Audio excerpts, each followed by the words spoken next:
Na revista US Naval Institute Proceedings, há uma história contada por Fred Koch sobre o assunto da autoridade.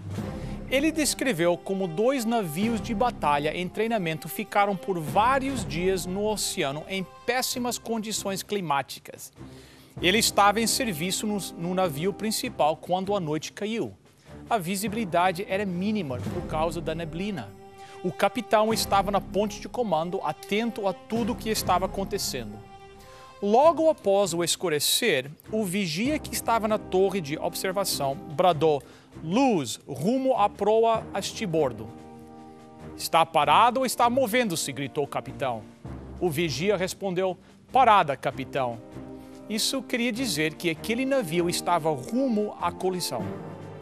Então o capitão deu uma ordem ao sinaleiro: "Mande um sinal para aquele navio.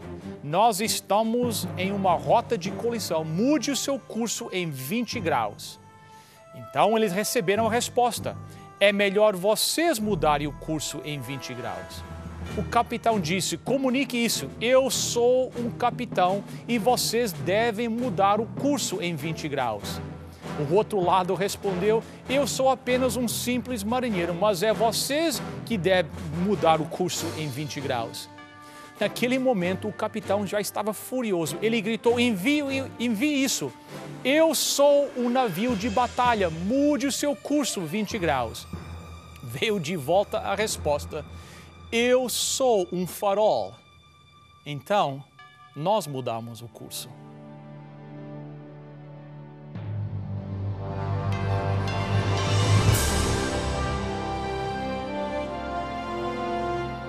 Venceu a prova do tempo.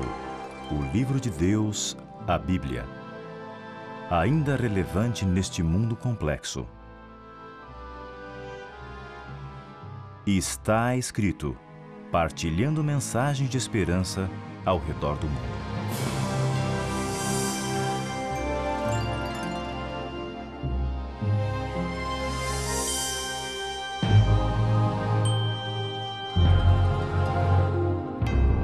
Um dos primeiros opositores às teses de Lutero foi Silvestre Masolini de Priério. Ele era um mestre do Sagrado Palácio em Roma e responsável do escritório de censura. Roma havia dado autoridade a esse homem para determinar que livros poderiam circular e quais deveriam ser suspensos.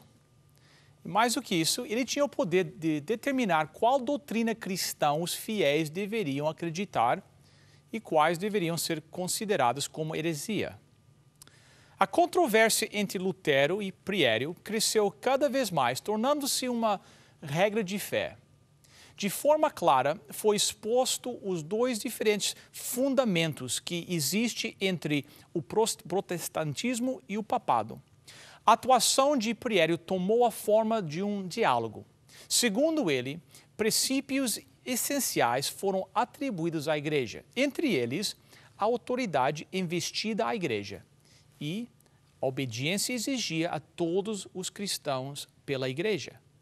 A Igreja Universal, disse Priério, é uma congregação para a adoração de todos os crentes e essa é a Igreja Romana. Ela é estruturada de modo representativo através do colégio de cardeais, tendo o sumo pontífice como a cabeça da Igreja, mas em um sentido diferente de Cristo. Mais adiante, ele defendeu que a Igreja não podia errar em questões pertinentes à fé e à moral. Também eram infalíveis os conselhos e o sumo pontífice. Ele resumiu os seus ensinamentos da seguinte maneira: qualquer um que não confiar nos ensinamentos da Igreja Romana e no Pontífice Romano como a infalível regra de fé, cuja força e autoridade derivam das Sagradas Escrituras, é um herege. É curioso notar que, já na troca dos primeiros argumentos entre o protestantismo e o papado, a controvérsia girava em torno da grande questão em quem um homem deve acreditar: em Deus ou na Igreja. Em outras palavras, temos nós um alicerce divino ou humano para a nossa fé. A Bíblia é a única autoridade infalível, diz Lutero. Não, disse a voz do Vaticano. A única autoridade infalível é a Igreja. A Bíblia é uma carta morta. Um homem não consegue entender nenhuma linha dela. Seu real sentido está completamente além da sua compreensão.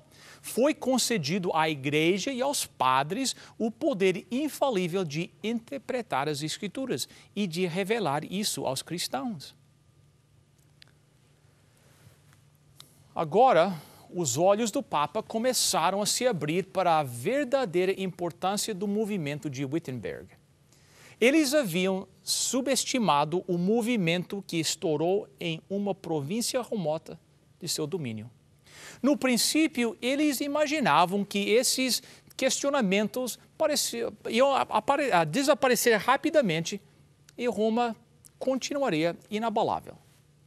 Mas longe de morrer, esse movimento ia crescendo cada vez mais, expandindo a sua influência. Esse movimento uniu-se com uma grande força moral e espiritual.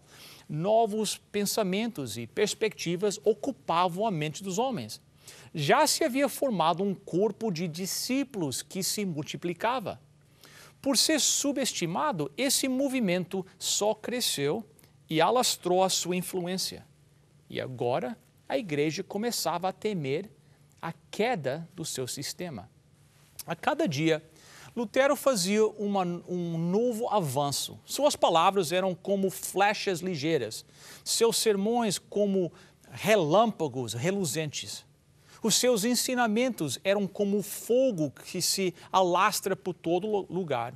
O poder de sua fé consumia a alma dos homens. Ele tinha a capacidade de despertar a simpatia e ganhar a confiança. As pessoas mais simples o amavam e o respeitavam. Muitos se alegravam porque ele se opunha ao Papa. Já outros porque ele lhe dava o pão da vida, saciando as suas necessidades espirituais. No dia 24 de março de 1521, o precursor imperial Gaspard Sturm chegou em Wittenberg. Ele colocou nas mãos de Lutero a intimação para se apresentar perante o imperador na dieta em Worms. Ele virá? Se perguntavam os membros da dieta. Eles tinham as suas dúvidas quando enviaram a intimação. O único homem que não hesitou em momento algum naquela hora foi o próprio Lutero. Indo para Worms, ele poderia ir para a fogueira. Ele sabia que os seus oponentes estavam sedentos por seu sangue. E ainda assim, em momento algum, ele ficou com medo das consequências de sua decisão de ir a Worms. Lá, ele seria capaz de testemunhar a verdade e, como sempre, ele não se preocupou. Ele escreveu a alguns amigos: "Não temas, eu não irei negar nenhuma sílaba. Com a ajuda de Cristo, eu nunca irei abandonar a palavra no campo da batalha. Eu fui convocado", ele continuou. "É ordenado e decretado que eu apareça naquela cidade. Eu não irei retratar nem fugir. Eu irei para Worms, a despeito de todos os portões do inferno e todos os poderes celestiais." Eram 10 horas da manhã, no dia 16 de abril, quando as torres de Worms se levantaram entre ele e o horizonte. Lutero, sentado em seu carro, começou a cantar o hino que ele tinha composto 2 dias atrás: "Castelo forte é nosso Deus." A sentinela da torre da catedral soou a trombeta anunciando a sua chegada. Os cidadãos que estavam jantando, ao ouvirem a trombeta, correram para as ruas e em poucos minutos príncipes, nobres, cidadãos e homens de todas as nações estavam reunidos para assistir à entrada do monge. Lutero estava em Worms. No dia seguinte, quarta-feira, 17 de abril, às 8 horas da manhã, o marechal do imperador Ulrich von Pappenheim intimou Lutero a se apresentar às 4 horas da tarde perante a majestade imperial. Um importante acontecimento estava se aproximando, não somente na vida de Lutero, mas também na história da Reforma. Lutero permaneceu concentrado a tarde inteira, usando a maior parte do seu tempo em oração. As suas súplicas podiam ser ouvidas do lado de fora do seu quarto. Ajoelhado perante o trono de Deus, ele se levantou para ficar perante o trono de Carlos V. Às 4 horas, o marechal veio buscar Lutero. Ao entrar, Lutero se deparou com 204 pessoas que estavam ali para questioná-lo. O imperador Carlos V estava presente. Ele estava vestido com trajes espanhóis. A sua vestimenta era embelezada por uma pluma de avestruz. Em seu peito havia um colar de pérolas, onde estava a insígnia do seu império. Um degrau abaixo da plataforma imperial estava o seu irmão, Archduque Ferdinando. Ao lado direito e esquerdo, lados do seu trono, estavam 6 eleitores do império. Do lado direito, 3 eleitores eclesiásticos e do lado esquerdo, 3 eleitores políticos. Aos seus pés estavam 2 mensageiros papais. No chão, em frente ao imperador, estava a mesa onde ficavam os sacristãos e o Dr. Eck, que interrogou Lutero. Atrás ficavam as fileiras de bancos que eram ocupados por membros da dieta, príncipes, nobrezas, arcebispos, bispos, membros do parlamento das cidades e embaixadores de outros estados. Em vários pontos do corredor ficavam os guardas.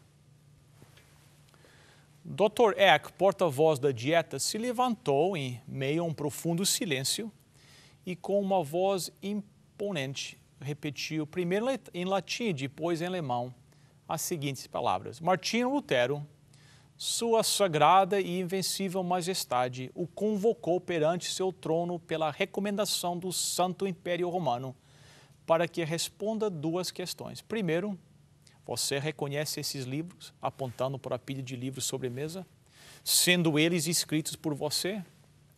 Segundo, está você preparado para se retratar e rejeitar as opiniões que você escreveu neles? Lutero estava ao ponto de assumir a autoria daqueles livros quando seu amigo Schurf apressadamente interferiu. Deixe os títulos dos livros serem lidos, ele disse. O chanceler foi até a mesa e leu um por um os títulos dos volumes, cerca de 20 ao todo. Lutero então falou, de maneira respeitosa e com uma voz baixa. Ilustres autoridades, disse Lutero, os livros que foram citados são meus. Quanto à segunda, visto ser uma questão que respeita a fé e a salvação de almas e que interessa a palavra de Deus, o maior e mais precioso tesouro que no céu quer na terra, eu agiria imprudentemente se respondesse sem reflexão. Rogo a vossa majestade imperial conceder-me tempo para que eu possa responder sem ofensa à palavra de Deus. A dieta considerou sua solicitação. Foi-lhe dado um dia para lhe preparar a sua defesa. Às 4 da tarde, no dia 18 de abril de 1521, o grande marechal e o arauto se apresentaram. O reformador foi conduzido por ruas cheias de gente até a prefeitura. As portas se abriram. Lutero se apresentou no corredor e o chanceler do bispo se levantou e exigiu uma resposta.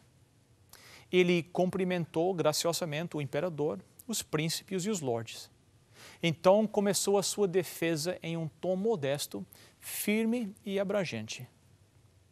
Visto que vossa majestade e vossas nobres altezas exigem de mim resposta clara, simples e precisa, eu vou lhes conceder. E é esta: não posso submeter minha fé, quer ao Papa, quer aos concílios, porque é claro como o dia que eles têm frequentemente errado e se contradito um ao outro. Portanto, a menos que eu seja convencido pelo testemunho das Escrituras ou pelo mais claro raciocínio, a menos que eu seja persuadido por meio das passagens que citei, a menos que assim submetam minha consciência pela palavra de Deus, não posso retratar-me e não me retratarei.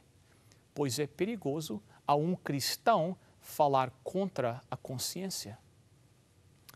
Olhando ao redor para a Assembleia, ele pronunciou as inspiradoras palavras: aqui permaneço, não posso fazer outra coisa. Deus queira ajudar-me. Amém. Essas palavras ainda me emocionam após 5 séculos. Os príncipes tiveram uma forte impressão dessa declaração.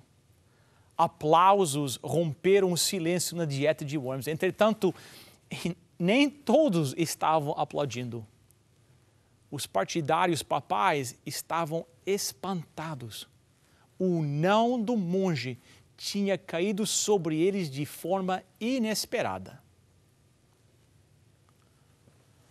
Aquele não seria pelos corredores e atravessaria todo o cristianismo, acordando as aspirações de liberdade e convocando as nações a se levantarem e romperem o jugo romano.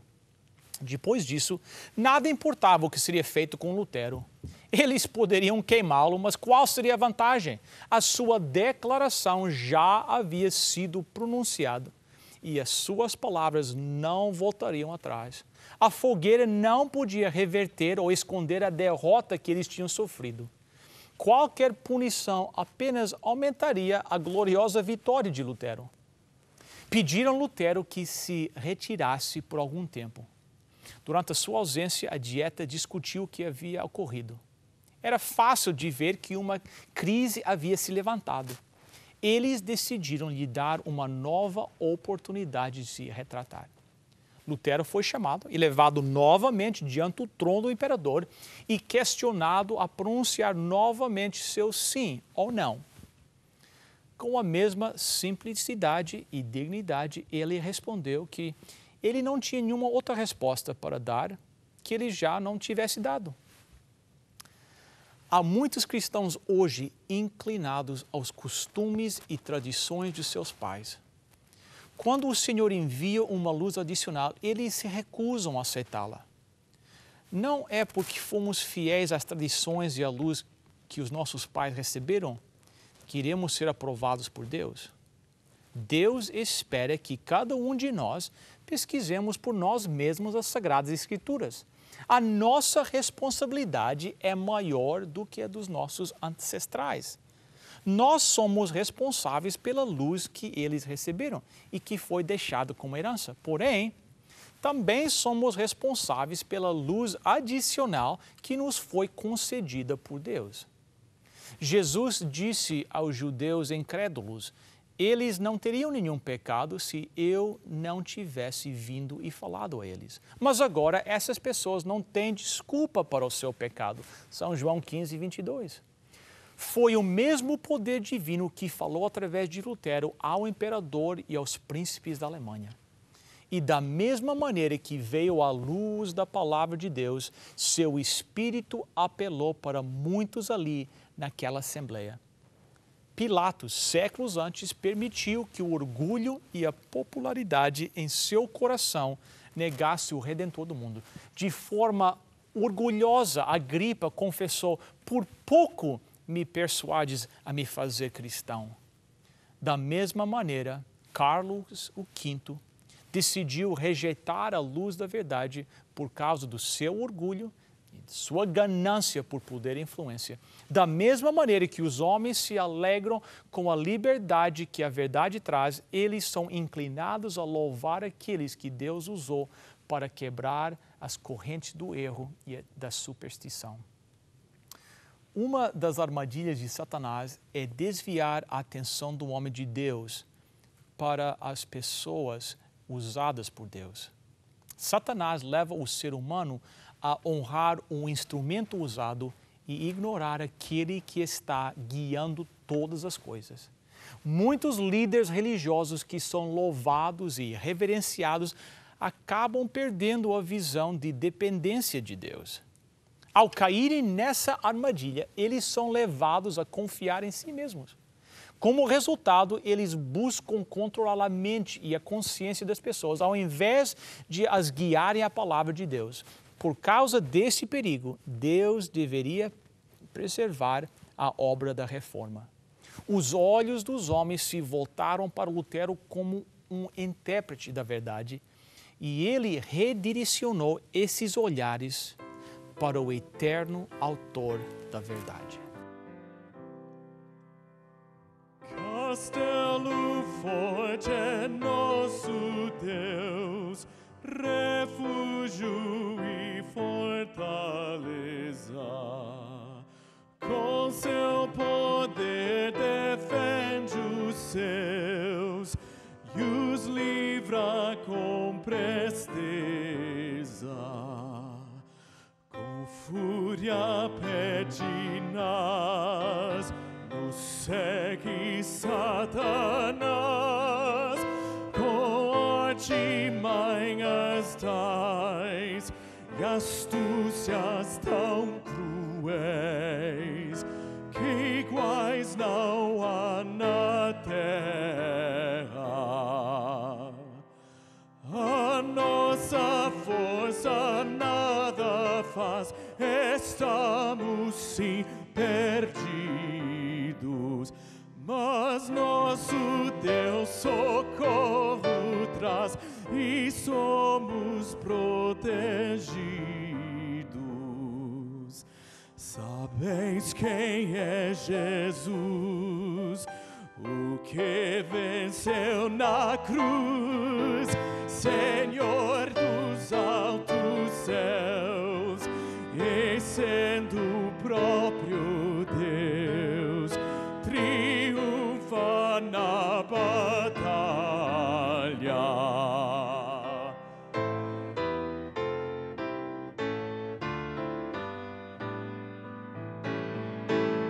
Se que a palavra vencerá, sabemos com certeza,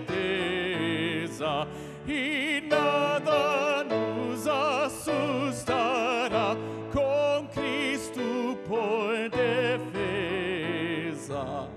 Se temos de deixar parentes, bens e lar, embora a vida vá, por nós Jesus está e dá-nos a seu reino.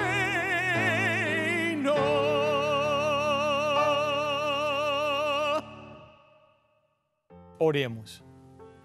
Nosso Deus e nosso Pai, eu te peço por cada telespectador hoje, que nós possamos permanecer com o nosso olhar fixo em Ti e em Teu Filho Jesus Cristo.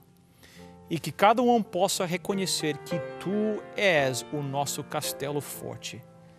Nos abençoe ricamente, nós te suplicamos em nome de Jesus. Amém.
Bem, chegamos ao final de mais um programa. Quero agradecer a sua presença aqui conosco.